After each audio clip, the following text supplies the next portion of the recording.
আজকে এটার এই পাইপটা জ্বলে যাবে, খেয়াল করো। পানি হয়েছে, পানি পড়তেছে। মোবাইল চালাই ফেলবো।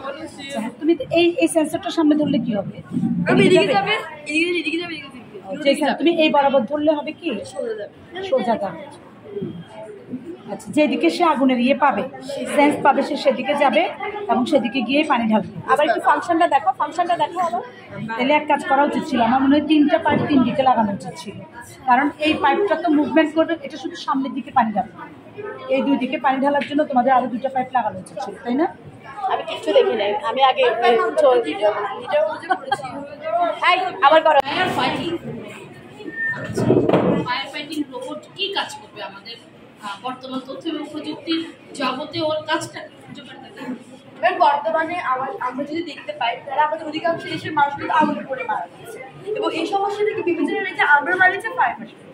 এই প্রযুক্তির মাধ্যমে অতি দ্রুততার সঙ্গে এবং নিরাপদের মাধ্যমে আমরা আগুন শনাক্ত করে আগুন নিভাতে পারি।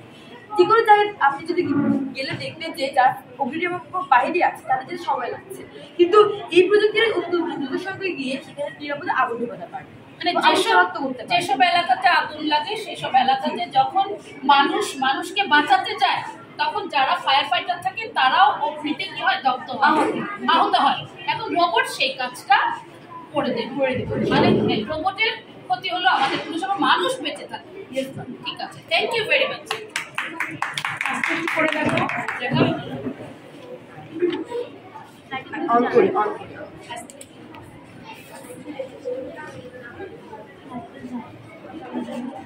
তাই আমরা একটু কথা কম বলবো।